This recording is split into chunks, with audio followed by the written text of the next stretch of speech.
आसमान से उतरा हम सुनते हैं पढ़ते हैं जवाब क्यों नहीं देते हैं। विधवा ब्राह्मणी से पैदा हुए हम पढ़ते सुनते जवाब क्यों नहीं देते हैं। इसलिए मैंने जवाब दिया, कबीर पाए नहीं गए थे, कबीर कोई ब्राह्मणिक संतान नहीं थे, कबीर एक जुलाहे थे, नीरू नीमा के संतान थे, नीरू नीमा औरत संतान थे, पाए नहीं गए थे। सनातन दास ने कबीर एक खोज जन्म और माता पिता लिखी और उसमें तमाम इतिहास साहित्य तमाम प्रकार के अध्ययन करने के बाद मैंने किसी के पीछे नहीं चला। हमारी परंपरा क्या कह रही है, हमारे गुरुजन क्या कह रहे हैं, साहित्यकार क्या क्या कह रहे हैं, कबीर साहब क्या कह रहे हैं, मैं इस पर बल दिया है। मैंने नहीं कहा कबीर साहब कह रहे हैं मैं जुल्हा हूं, और एक बार नहीं 18 बार अपने आप को जुल्हा कहा है। सनातन दास ने नहीं कहा है, लेकिन हम कबीर को जुल्हा नहीं रहने देते हैं। कबीर को ब्राह्मण के संतान बताते हैं, ब्राह्मणिक संतान बताते हैं। कबीर पंथ के 3 विद्वान ब्रह्मलीन मुनि, जागू मठ के महात्मा और लिवडी सौराष्ट्र वाले तपसी साहेब, इन विद्वानों ने अपने ग्रंथ में लिखा कबीर ब्राह्मण थे। इतने छोटे मोटे ब्राह्मण नहीं थे, शुक्ला ब्राह्मण थे। पिता का नाम दिवाकर दत्त, माता का नाम अन्नपूर्णा था। हम पढ़ते हैं, जवाब क्यों नहीं देते हैं। आसमान से उतरा हम सुनते हैं पढ़ते हैं, जवाब क्यों नहीं देते हैं। विधवा ब्राह्मणी से पैदा हुए हम पढ़ते सुनते जवाब क्यों नहीं देते हैं। इसलिए मैंने जवाब दिया, कबीर पाए नहीं गए थे, कबीर कोई ब्राह्मणिक संतान नहीं थे, कबीर सुखदेव के अवतार नहीं थे, प्रहलाद के अवतार नहीं थे, ध्रुव के अवतार नहीं थे। कबीर एक जुलाहे थे, नीरू नीमा के संतान थे। नीरू नीमा को क्यों अलग किया गया, ये हम लोग इतने संकुचित हैं, इतने संकुचित हैं।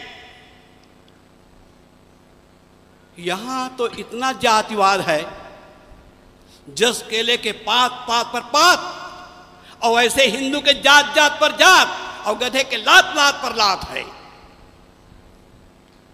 इस धारणा के आधार पर, इस धारणा के कारण हमने कबीर साहब को माता नीमा के कोख से जन्मा नहीं माना। पूज्य साहब जी ने लिखा, किस आंचल में जन्म लिए तुम कोई पता नहीं पाया। और मैंने लिखा, नीमा के आंचल में जन्मे, नीरू के तुम थे प्यारा, अब पालन पोषण जहां हुआ जहां पर पर्णकुटी की थी छाया। नीरू नीमा औरत संतान थे, पाए नहीं गए थे। सज्जनों, मेरे पास समय का तकाजा है, जिन सज्जनों को चाहिए, मेरी पुस्तक कबीर एक खोज जन्म और माता पिता मेरे आसन में रखे हुए हैं। जो चाहेंगे, कुछ कापियां होगी, जो पहले आएगा मैं फ्री में दूंगा। ये भाई थोड़े से है, लेकिन जो पहले आ जाएगा। इसलिए मैं इस विषय को ज़्यादा नहीं बढ़ाना चाहूँगा, क्योंकि इस पर मेरे डिबेट आप देखिए। हमारे जो है कहना चाहिए यतीन साहब जी ने, और हमारे श्री गुरुभूषण साहब जी के उनके साधक ने नागपुर में हमने के रिकॉर्डिंग किया है, उसको आप देखिए। आप यूट्यूब में देखिए, मैं ज़्यादा नहीं बताना चाहता हूँ। तो कबीर साहब के जन्म और माता पिता के बारे में निर्भ्राम ये बोध होना चाहिए कि कबीर साहब कौन थे, और कबीर साहब गुरु कौन थे। 300-400 साल से रटे चले आ रहे थे रामानंद मूर्ति पूजक, अवतारवाद कट्टर समर्थक, वर्ण व्यवस्था के समर्थक, ब्राह्मणवाद के पोषक, आनंद भास, रामानंद का आनंद भास में उदाहरण दिया हूं कबीर रामानंद पर। जिनको पढ़ना है मेरी पुस्तक पढ़ें, कबीर रामानंद। प्रवचन में बहुत बातें कहने का समय नहीं मिलता है, इसलिए मैं सूत्र रूप में बता रहा हूं। जिनको पढ़ना है मेरी पुस्तक पढ़ें, कबीर और रामानंद।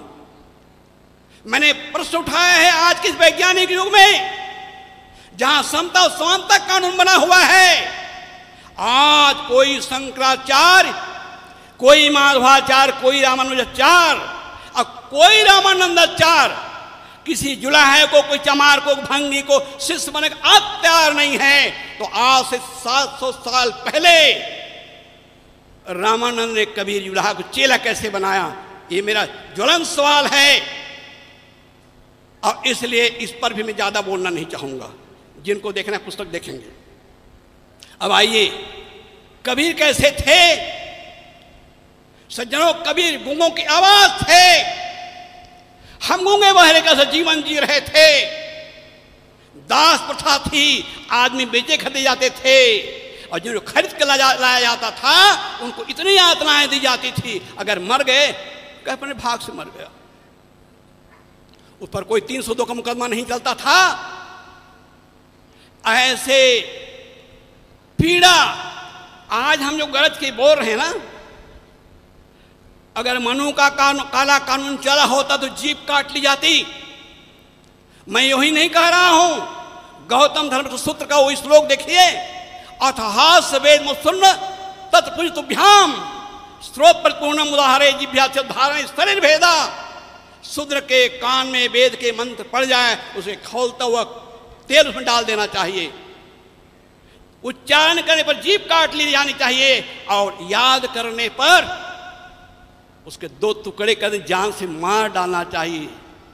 ऐसा कानून जब चल रहा था, ऐसे संक्रमण समय में, मुझे गुरुदेव पंक्ति है, ऐसे संक्रमण समय में सम्राट संत एक आए, अब मानव को मानवता का वे निर्मल पाठ पढ़ाए। कबीर साहब ने कहा, एक जात, साहब जी पंक्ति, एक जाति है, एक धर्म है, एक तुल्य है आत्म, कहा एकता का तुमने है मानव मध्य महात्म। जैस पूर्णिमा की गर्मी में आए गर्मी लेकर, अब फटकारा सारे दम्भी को प्रेम फुहारा देकर। वज्रा दब थे कठिन मगर कुसुमाद कोमल मन था, रहे सत्य के पथिक सत्य जाता सत्य तेरा धन था। एक गुरुदेव जी पंक्ति है। पिछले जब मैं आया था और तब मैंने कहा था यूटोपिया, कबीर का चिंतन क्या था, कबीर कैसी व्यवस्था चाहते थे। कबीर ऐसे चाहते थे, ऐसा राज चाहते थे जैसे संत रैदास ने कहा। रैदास कबीर साहब के अभिन्न मित्र थे। वो रैदास जी कहते हैं, ऐसा चाहूं राज मैं, मिले सबन को अन्न और छोट बड़ो सब संब से रैदास रहे प्रसन्न। अब कबीर साहब क्या कहते हैं, मैं ऐसा अमरपुर देश की परिकल्पना करता हूं जहां ब्राह्मण क्षत्रिय न शूद्र वैश्वा, ब्राह्मण ना हो, क्षत्रिय ना हो, वैश्य ना हो, शूद्र हो, आदमी आदमी हो। और मुसलमानों में जो माने गए शेख सैयद मुगल पठान, मुगल पठान सैयद शेखवा, आदमी आदमी है। कबीर साहब वर्णाश्रम व्यवस्था को स्वीकार करते हैं, जो हिंदू धर्म का एक प्रकार से प्राण है, उस प्राण पर हमला करते हैं, उस प्राण को नेस्तनाबूद करते हैं। आदमी आदमी है, जन्म से कोई छोटा नहीं है, आदमी से बड़ा, आदमी जन्म से कोई बड़ा नहीं है। काशी में कबीर साहब ने चैलेंज किया, तुम ब्राह्मण कैसे हो गए? कम बड़ी बात है।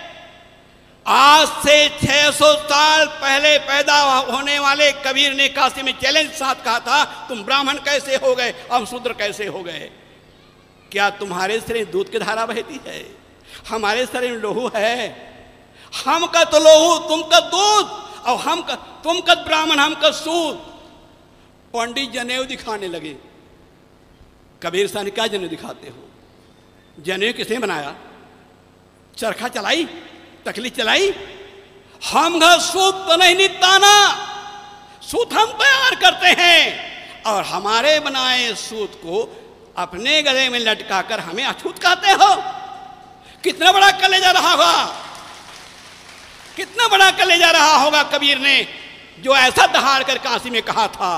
और हम आज कबीर पंथी चुपके चुपके कितने, मुझे कहना पड़ता है, आज हमारे कितने प्रवक्ता हैं, उनके 2-2.5 घंटा के प्रवचन में कबीर साहब कहीं भूले भटके के नाम आ जाए तो आ जाए, वो नाम तक नहीं लेना चाहते, डर लगा है। अपने आश्रम का नाम तक भी कबीर साहब के नाम पर नहीं। यहां तो मैं पारक संस्थान को धन्यवाद देता हूं, कबीर पारक संस्थान, कबीर पारक संस्थान, नया पारा और सूरत, सब जगह कबीर साहब का नाम लगने। लेकिन कितने कबीर पंथी हैं, बड़े बड़े आचार्य कहलाने वाले, अपने आश्रम का नाम कबीर साहब के नाम पर रखने में शर्म लगती है। खाए खसम का गाय भी इनका भेष धारण के कबीर साहब का, कबीर साहब के नाम पर खा रहे हो, रोटी खा रहे हो और कबीर के नाम लेकर लाज लगती है। चुल्लू भर पानी में डूब मरना चाहिए। अभी हमारे शास्त्री ने कहा कबीर साहब पंक्ति तो नहीं है, लेकिन भाव कबीर साहब का है, मैं सच्चे पथ का राही हूं, कह सकता दिन को रात नहीं, और ईमान बे दो टुकड़ों में, यहां मेरी बस की बात नहीं। सनातन दास जब तक उसके सांस में एक सांस भी रहेगा, खून का एक कतरा रहेगा, अन्याय के विरुद्ध संघर्ष करता रहेगा और आवाज बुलंदी करते रहेगा। मेरा 1 मिनट समय बाकी है, मैं विराम देता हूं। आप लोगों ने मेरी बातों को धन्यवाद सुने, और कहीं गलती हो तो क्षमा करेंगे। बोले सदगुरु कबीर साहिब की जय।